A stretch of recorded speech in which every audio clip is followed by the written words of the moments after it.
Hello there, Commonwealth from here. You voted and you got it.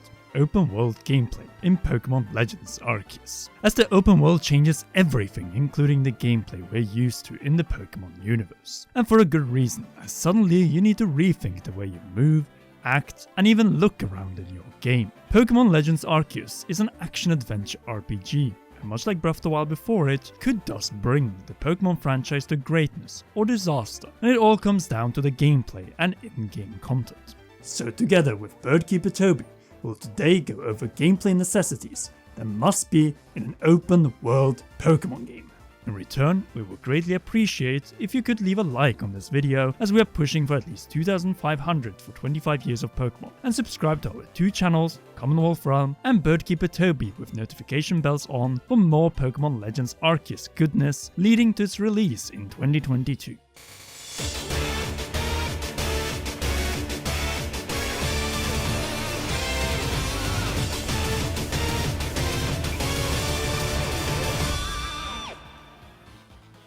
Now, how will we tackle this probably most crucial subject, the exploration of the open world? Well, by asking a few crucial questions that are found in the physics-based Breath of the Wild, that being character movement, the oh-so-crucial jump button, rideable creatures, swimming, and maybe even some climbing and some less action-filled activities like cooking, sitting down by a bonfire and interacting with our Pokemon. All features that were crucial in Breath of the Wild, and where multiple of them are likely to appear in Pokemon Legends Arceus.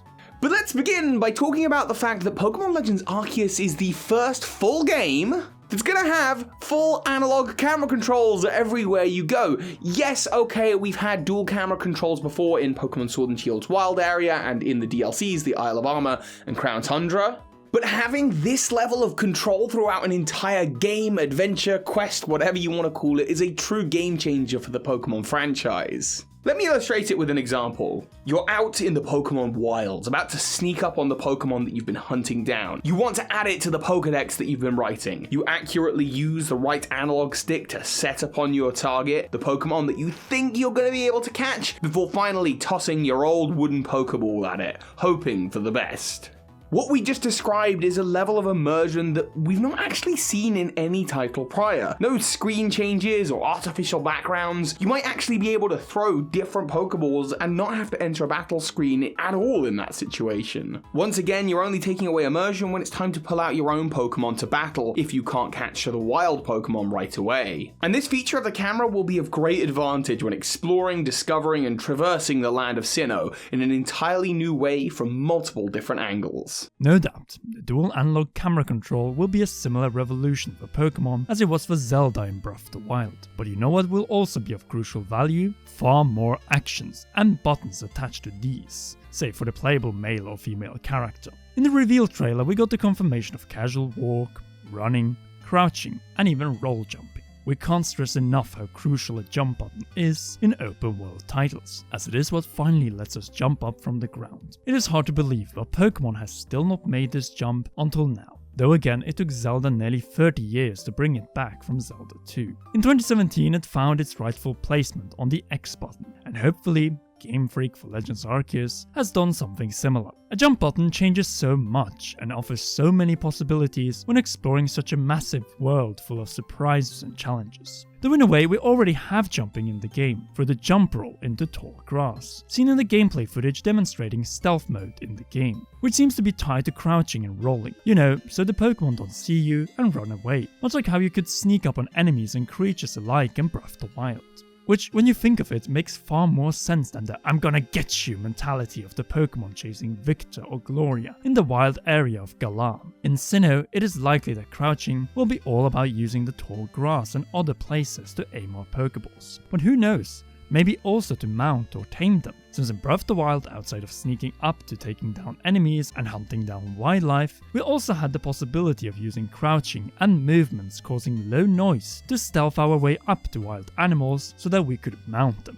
That was the way we tamed and registered horses, if we had enough stamina, that is. And alongside horses, Breath of the Wild also allowed us to ride deer and even bears. And then, of course, it remains to be seen whether we'll see a similar way of interacting with friendly Pokemon before catching them in the wild. You know, instead of just throwing Pokeballs on different Pokemon or battling them. Interestingly enough, while so far we've not seen any rideable Pokemon in the game, it should be taken for granted that Pokemon that we can mount exist in the world. Much like we could ride plenty of Pokemon in Let's Go or in the Alola games, no doubt there will be Pokemon that will allow us to explore the world from their back. And of course, this will make world traversal far more efficient. Rideable Pokemon mounts in the open world might also hint to the size of this world. Though maybe not as vast as the one found in Breath of the Wild, it'll be substantial enough to take advantage of horse, or if you prefer, Pokemon power. In most titles in the series, we've also had rideable water-type Pokemon to cross stretches of water, as we've not been able to swim with our playable characters alone. But maybe in an open world, it's about time to at least let us swim for a little while on our own without the assistance of a Pokemon. We know that Sinnoh is filled with rivers, lakes, and a lengthy coastline surrounding the island, so hopefully we'll be able to enter the water without need of a Rotom bite.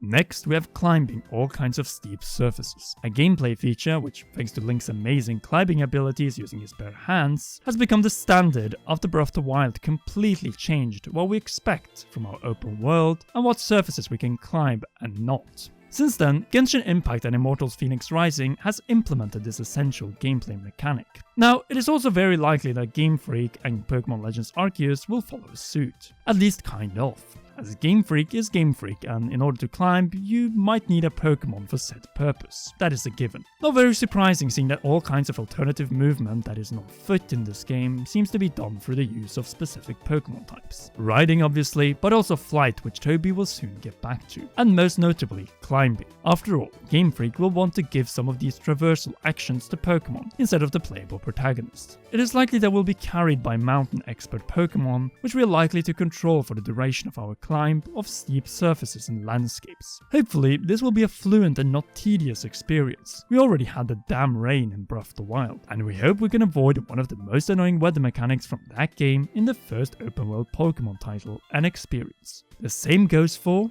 flying! Finally an open world gameplay feature that Pokemon Legends Arceus might have over Breath of the Wild. Actually flying in the sky using flying type Pokemon. Gliding using the paraglider in Breath of the Wild was great. With an emphasis on aerial combat and ambushes, it made plenty of sense. However, in a Pokemon title, surprise aerial gliding bombardment doesn't have the same value. But flying across the landscape, that's definitely something that Pokemon could take advantage of. And this makes me wonder if the bigger flying types will be harder to get, so that we actually explore the open world on foot instead of just flying above it from an early point in the game. A solution to this issue could be stamina that is gradually extended through the game, like in Breath of the Wild with the stamina gauge that kept you grounded so that you're not traversing the world from too high for too long. By keeping you traveling by foot or on horseback for the early sections of the game, this way you got the sensation of a world that opens up to you. And the more shrines you completed, the more stamina vessels you could get, thus being able to stay in the sky for longer, being able to reach further out from those incredible towers. Say a similar upgrade or collectible could exist in Legends Arceus, or better yet, a training system for your Pokemon's climbing and flying abilities would be greatly beneficial for the game. Clearly, Game Freak must have limitations in place in order to make the exploration of this massive world gradual. You may have already guessed it, but Game Freak's most serious challenge is to deliver an open-world Pokemon experience that feels logical and organic, where the limitations are a result of not being strong enough instead of artificial immersion-breaking barriers. However, the idea of flying in the sky has been attempted in Pokemon before, in Omega Ruby and Alpha Sapphire with the soaring feature. In this mode, you could ride on the back of a Mega Latias or Latios, seemingly freely over the skies of Hoenn. However, there was a catch. Taking off and landing was separated from the overworld exploration by way of a cutscene, and you weren't able to touch back down and roost anywhere you hadn't already visited. While this did work for the gradual opening up of a region, where it fails is the immersion, because the overworld and the skies of Hoenn are totally separated. This is a challenge that Pokemon is going to have to overcome, given that the final part of the game will most likely be on top of Spear Pillar. And the idea of your Route 1 Starly lifting you up into the sky and taking you to the top of Mount Cornet within the first 5 minutes of the game, while ridiculously silly, might break the game immersion a little bit. The open world of Sinnoh may not offer the same depth in physics and chemistry found in Breath of the Wild, where you can literally set parts of the world on fire, but where there is a higher emphasis on in-game activities that you can share with your Pokemon. Camping found in Sword and Shield is certain to return, as it was a great way of sitting down with our Pokemon, interacting, and sharing a delicious meal. This is the type of gameplay moments that Legends Arceus is certain to expand on to combine with quests, side quests, and certain collectibles to fill out this for now empty from a gameplay perspective land. Oh, and perhaps with some other locations and camps in this for now wild land, but which is likely hiding many mysteries, legends, and secrets. What is crucial at the end of the day is that even without direct attack and defense like Link with his sword, shield and bow as a human against monsters, we need to have plenty of in-game activities and most of all minigames that will make us eager to explore, catch, train and fall in love with this world. Its characters, and most of all Pokemon and activities that we can replay and which combined could mark for the groundwork of an endless gameplay experience that we'll all fall in love with, just like we did with Breath of the Wild in 2017 and the sequel that we're waiting so eagerly for. Obviously, Pokemon might have its great open world gameplay surpassed by Breath of the Wild's sequel before it is even out, in a few months, or at the very least a few months after its release. But then again, Pokemon has never been known for reinventing the wheel. But that being said, we wouldn't oppose a change of this attitude of catching up by, say, introduction of overworld Pokemon boss battles across the Sinnoh of old. And that is a topic we'll be covering on BirdKeeperToby's channel, which you will find in the end card. If you haven't already, then please leave a like and share this video, and if you don't want to miss future episodes, then turn that red subscribe button grey for both of our channels and press that notification bell, and again for all notifications. Finally, a shout out to our patreon.com/Kamaron patrons, and in particular royal producer Charles Shush. You rock. And to all of you, please enjoy BirdKeeperToby's video that we did on his channel.